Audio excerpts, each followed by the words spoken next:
All right, let's get right into it. You've all seen the periodic table, right? That big, colorful chart of elements. But it's so much more than that. It is literally a map to all the matter in the entire universe, from the hydrogen that fuels the stars to the iron flowing through your own blood. But have you ever really stopped and wondered why it has that funny shape? With those tall towers on the sides and that big dip in the middle? Well, it's not random. Not one bit. The shape itself is a secret code. And today, we're going to crack it. See all the patterns you can spot in the table, like all the metals being over on one side and the gases on the other? That's no accident. The answer to this whole puzzle isn't on the chart itself. Nope. It's hidden somewhere much smaller, deep inside the atom. And this is the key. The entire, beautiful, elegant structure of the periodic table all boils down to one simple thing: the way an atom arranges its electrons. So, to understand the big picture, we have to start thinking really small. Okay, so our main tool for this investigation is going to be something called the Bohr model. Just think of it like a simple blueprint, a little diagram that shows us exactly where all the electrons in an atom hang out. It's named after the brilliant physicist Niels Bohr, by the way. What the Bohr model shows us is that electrons don't just swarm around the center randomly like a cloud of bees. No, they're super organized. They live in these distinct layers, or levels, which we call electron shells. It's kind of like a tiny solar system, with electrons orbiting in these very specific, predictable paths. And just like real estate, there are rules. You can't just put electrons anywhere. That first shell, the one closest to the nucleus, it's like a small studio apartment. It can only hold a maximum of 2 electrons. Once that's full, they start filling up the second shell, which can hold 8. And after that, the third shell also holds up to 8. It's a simple repeating pattern. 2, 8, 8. Now, of all these electrons in their shells, there's one specific type that's the real VIP. They matter more than any of the others for cracking our code. In fact, these are the ones that dictate an atom's entire personality. They're called valence electrons. These are simply the electrons living in the outermost shell of an atom, the ones on the frontier. And what's just wild is that these few electrons on the edge determine almost all of an atom's chemical properties. They are our master key. Let's make this real. Take the alkali metals. That's the very first column on the far left of the table. Every single element in his family, like sodium, has exactly one lonely valence electron in its outer shell, and having just one makes them super reactive. Okay, now let's jump all the way across the table to the other side, over to the halogens.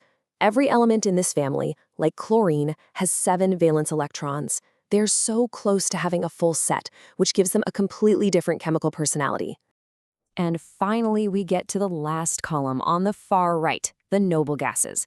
Elements like argon here have 8 valence electrons. Their outermost shell is completely full, packed. And 8, well, that's the magic number. It makes them incredibly stable and, well, noble. Okay, so we have our master key, valence electrons. Now it's time to put that key in the lock and unlock the entire periodic table. Get ready, because this is the aha moment. Here it is. Just 2 simple rules explain everything. First, every single element in the same vertical column, the same family, has the exact same number of valence electrons. That's why they all behave so similarly. And second, the row number tells you exactly how many electron shells that atom is using. Simple as that. And bam! That's the secret. An element's address on the periodic table isn't just a random spot. It's a set of coordinates that tells you precisely how its electrons are structured. The outer shape of the table perfectly mirrors the inner structure of the atom. The code is cracked.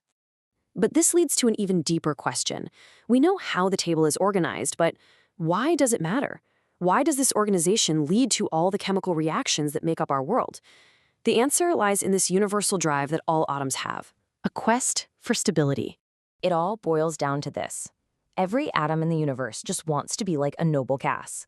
Having that completely full outer shell of electrons is the most stable, most chill state an atom can be in. It's like atomic nirvana. And pretty much all of chemistry is just the story of atoms trying to reach this perfect state. So how do they do it? They can't just create electrons out of thin air. Instead, they either gain or lose them. And when an atom has gained or lost an electron, it's no longer neutral. It becomes electrically charged, and we call it an ion. This is how atoms get things done. Let's check back in with our friend chlorine. It starts with 7 valence electrons, which is unstable. It desperately wants just one more to get to that magic number of 8. So it'll snatch an electron from another atom, and in that moment it becomes a chloride ion. Now it has a full outer shell and that noble gas stability, but it also has a negative charge. Now, for centuries, that idea of noble gas stability was considered an unbreakable rule. Chemists were sure these elements were completely unreactive, that they would never, ever form compounds. But you know how it is in science. Even the firmest rules can sometimes be broken. So, get this. In 1962, a chemist named Neil Bartlett did the unthinkable. He actually managed to force xenon and noble gas to react and form a compound. This discovery sent shockwaves through the scientific world. It proved that even the unreactive noble gases could be pushed to react under the right conditions, forcing every chemistry textbook in the world to be rewritten. And today, these rare compounds are actually used in things like lasers and even cancer-fighting agents. How wild is that? So, the crucial point here is this. The periodic table is so much more than a reference chart. It's a dynamic story. It's the story of this fundamental quest that almost all matter has, this drive to achieve stability. It's a quest that powers every chemical reaction, from a nail resting to a neuron firing in your brain. And that story of Neil Bartlett leaves us with a pretty fascinating thought.